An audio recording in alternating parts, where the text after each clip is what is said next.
Assalamualaikum warahmatullahi wabarakatuh. Perkenalkan, nama saya Wahyu Niken Melani dengan NIM 04241090. Kali ini saya akan menjelaskan tentang deret Fourier continue.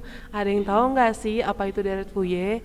Deret Fourier itu sendiri adalah salah satu konsep paling penting dalam matematika dan teknik karena memungkinkan kita untuk menguraikan fungsi periodik yang cukup rumit itu menjadi penjumlahan beberapa gelombang sederhana, yaitu sinus dan kosinus. Nah, di sini saya tampilkan yaitu persamaan atau konsep dasar dari deret Fourier itu sendiri.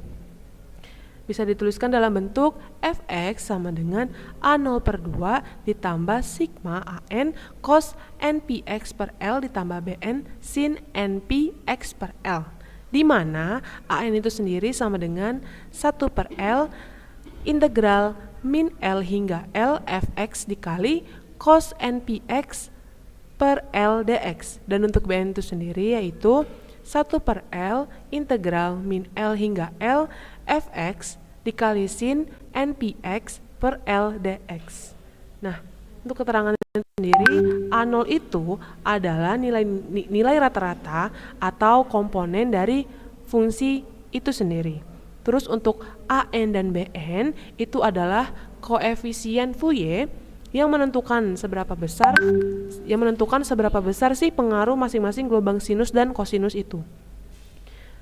Nah, itu dia konsep dasar atau persamaan dari deret Fourier continue yang nantinya bisa dikembangkan dengan suatu visualisasi dengan menggunakan program MATLAB dan sebagainya. Nanti akan saya jelaskan.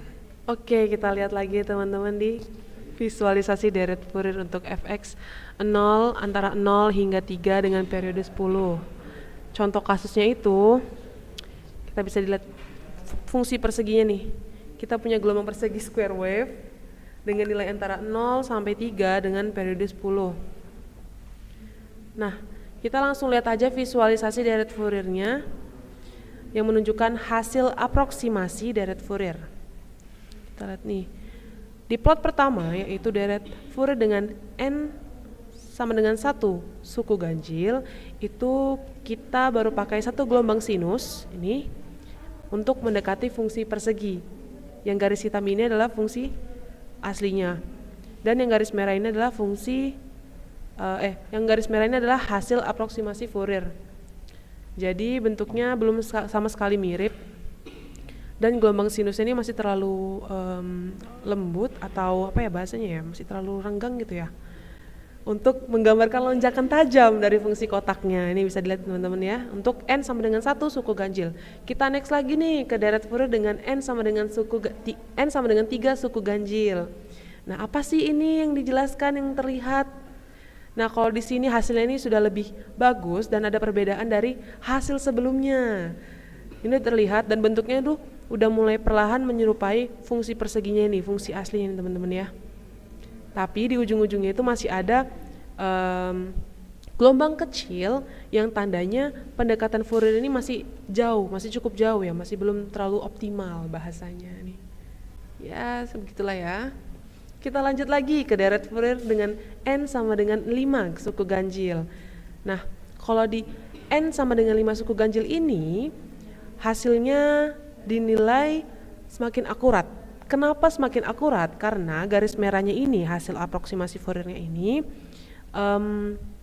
hampir sejajar dengan garis hitamnya atau yaitu fungsi aslinya di bagian datarnya. Ini bisa dicek nih teman-teman ya. Nih dilihat, yang di atas juga dilihat. Tapi di sekitar titik naik dan juga turunnya itu masih ada sedikit lonjakan kecil nih. Kalau kalian bingung yang mana sih lonjakan kecilnya itu, Kak? Nah, itu bisa nih lihat dari sini nih. Hal ini menunjukkan atau fenomena ini menunjukkan itu disebut dengan Gibbs phenomenon. Apa sih Gibbs phenomenon itu? Gibbs phenomenon itu adalah efek khas dari deret Fourier sendiri ketika mencoba untuk mendekati titik diskontinuitas atau perubahan tajam. Nah, ini ya contohnya ya. Oke, mungkin kita bisa next lagi ke deret Fourier dengan n sama dengan 10 suku ganjil. Nah, kalau di sini kita sudah bisa melihat perbedaan di antara keempat visualisasi ini ya teman-teman ya. Di N sama dengan 10 suku ganjil ini, garis merahnya itu sudah menutupi fungsi hitam atau fungsi aslinya. Bisa dilihat. Artinya, hal ini mengartikan bahwa semakin banyak suku Fourier yang kita tambahkan, maka semakin akurat juga hasil pendekatannya terhadap fungsi asli. Nih, kalau bisa dilihat ya teman-teman ya. Perbedaannya dari N sama dengan 1 suku ganjil, N sama dengan 3 suku ganjil, N sama dengan 5 suku ganjil, dan N sama dengan 10 suku ganjil. Mungkin sekian saja dari saya untuk menjelaskan terkait deret Fourier continue dan sebagainya. Wassalamualaikum warahmatullahi wabarakatuh.